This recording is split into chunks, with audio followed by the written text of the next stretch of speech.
वैष्णवी हगवणे आत्महत्या प्रकरणातील मुख्य आरोपी शशांक हगवणे याला आता उद्या चाकण पोलीस जे आहेत आता न्यायालयीन कोठडीतून जे आहे ते ताब्यात घेणार आहे। त्याआधी आपण पाहिलं तर चाकणमधील म्हाळुंगे पोलीस ठाण्यामध्ये याच JCB संदर्भात जो आहे तो आता 11,70,000 रुपयाच्या फसवणुकीचा पिस्तूल दाखवत हा गुन्हा जो आहे तो या ठिकाणी केल्या संदर्भात गुन्हा दाखल करण्यात आला आहे। आपण पाहू शकतो की तोच MH12SU 3165 या क्रमांकाचा JCB जो आहे तो संतोष येळवंडे या व्यक्तीला जो आहे तो विकला होता। मात्र काहीतरी गडबड करत जी आहे ती या ठिकाणी हा JCB पुन्हा जो आहे तो शशांक हगवणे यांनी आपल्याकडे घेतला।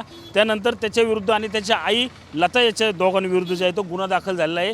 याच संदर्भात बोलण्यासाठी आपल्यासोबत संतोष जायभाई सर आहेत। सर काय सांगाल, कशा प्रकारचा हा गुन्हा दाखल करण्यात आलेला आहे? मात्र शशांक आपण पाहिलं तर आता न्यायालयीन कोठडीमध्ये बरोबर आहे। यातील जे काही फिर्यादी आहे प्रशांत येळवंडे याच्या आणि शशांक हगवणे आणि लता हगवणे यांच्यामध्ये हा विक्रीचा व्यवहार झाला होता। व्यवहारामध्ये 11,70,000 रुपये रक्कम दिल्या गेलेली आहे फिर्यादीकडनं, आणि परंतु बँकेला ती रक्कम त्यांच्या अकाउंटला पोहोचलेली आहे, उर्वरित रक्कम बाकी होती। परंतु त्या दरम्यानच हा JCB परत शशांक हगवणे परत घेऊन गेला होता आणि फिर्यादीला ते त्यांचा व्यवहार जो काय येतो तो व्यवहार पूर्ण करत नव्हते, JCB परत देत नव्हते आणि व्यवहारही पूर्ण करत नव्हते।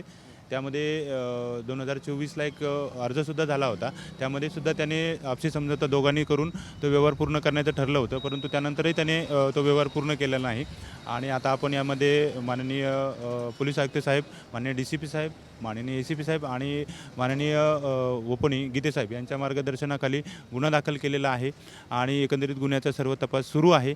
आता त्यानंतर यातील जे काही आरोपी आहे तर हे न्यायालयीन कोठडीत आहे, तर न्यायालयीन कोठडीतून दुसऱ्या गुन्ह्यातून या माझ्या गुन्ह्यामध्ये वर्ग करण्याची जी काही न्यायालयीन प्रक्रिया आहे ती मी पूर्ण करतो आहे।